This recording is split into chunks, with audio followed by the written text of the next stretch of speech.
Каким образом дальнейшая эскалация конфликта скажется на ситуации в Иране и в Турции, опять же, поподробнее, если можно?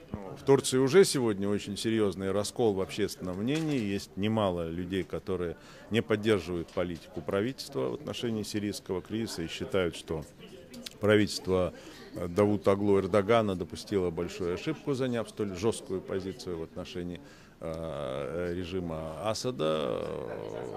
Это люди в республиканской партии, оппозиции, это и часть алевитского меньшинства, и многие другие люди, часть курдов, которые не поддерживают эту политику. Поэтому мы видим сегодня определенный политический раскол, разлом в Турции, и он не является полезным для решения тех проблем, которые сегодня власть решает. Поэтому на все окружающие страны режим, безусловно, конфликт в Сирии, конечно, оказывает дестабилизирующее воздействие.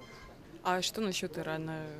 На Иран прямое воздействие этот конфликт не оказывает, но он обостряет ситуацию вокруг Ирана вследствие его позиции поддержки сирийского режима. Поэтому те, кто хотели бы сегодня уничтожить, демонтировать режим Асада, они, естественно, видя в Иране основную силу, которая его поддерживает, стремятся и осложнить ситуацию для Ирана путем эскалации санкций и политического и экономического нажима на эту страну. Эскалация дальнейшая сирийского кризиса – это путь к катастрофе.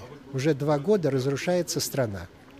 Но если продолжится это противостояние, то это будет означать, что война, безусловно, во-первых, приведет к расколу Сирии. Во-вторых, война перельется через границы. И ни одна из стран не будет иметь иммунитет. Прежде всего, это связано с пограничными странами, то есть Ливан, Иордания, Турция, Ирак. Здесь особенно важна курдская проблема. Курдов более 30 миллионов, по меньшей мере, живут в 4 странах. Вот что будет дальше, если это курдцы сейчас уже практически не пускают оппозицию в сирийские курды в свои районы. Просто сопротивляются. Понимаете, это вещи, которые... А дальше это будет влиять на турецких курдов и так далее. То есть на других. Мы идем, если это будет все продолжаться, к какой-то страшной региональной катастрофе. Потушить потом этот пожар будет просто невозможно.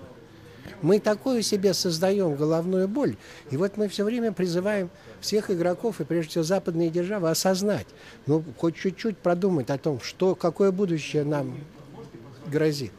Это страшное будущее, только мрачные краски. Поэтому сейчас нужно политическое урегулирование. Вообще другого пути нету, кроме того, как политическое как-то решать вопрос.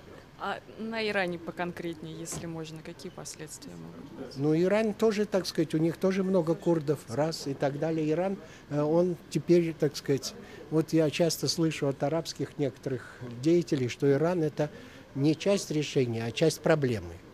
Это не так.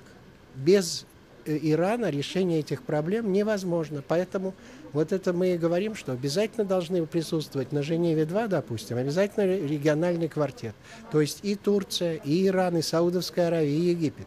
Иначе не решить этих проблем. Это, так сказать, так, что и тем более это важно сейчас дальше для Афганистана, и так далее, и тому подобное. Поэтому сейчас это важнейший вопрос. И если это не решить сейчас, так понимаете, опять начинать какие-то условия ставить, пытаться оставить Иран за пределами этих переговоров, это контрпродуктивно. Это приведет к обратным результатам.